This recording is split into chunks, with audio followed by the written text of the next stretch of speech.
Greetings, FWKI students, and welcome to week 4. So this week I'm going to review the resume assignment checklist, so how you'll be evaluated in order to earn a pass. And I'm going to review what you probably learned in ITSE class about resumes and how to write them so that they attract employer interest and get you in the door. So for an interview.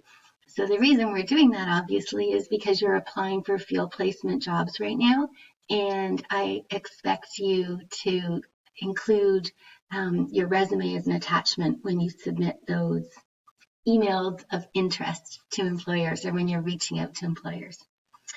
All right, so I encourage you to go to the assignment Dropbox for the resume, and you'll see that there's this document, resume assignment checklist.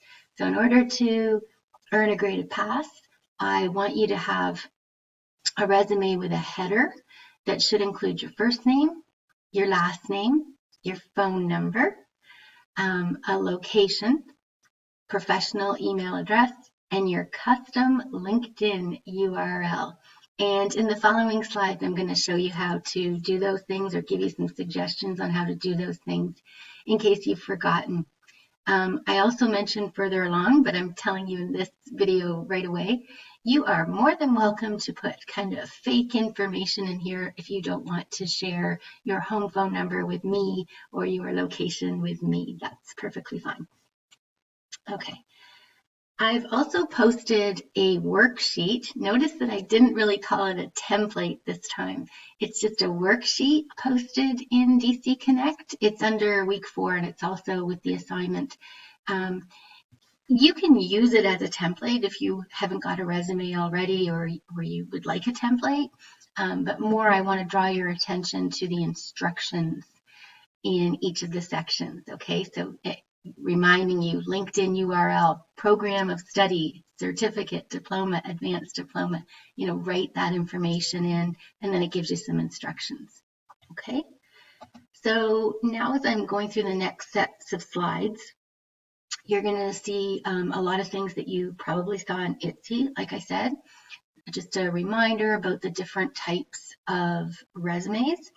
And you're going to see that I'm linking to a video series about writing an IT resume for recent grads. And it's a lynda.com LinkedIn Learning video. So I've put instructions in DC Connect on how to get an Oshawa Public Library card membership for those of you who don't have one, or for those of you who belong to a public library that does not subscribe to that database, because you'll need access to lynda.com, to your public library, in order to watch the videos. And I highly recommend you get that. So I'm going to stop here and continue with the sections of the resume that I expect to see on your assignment.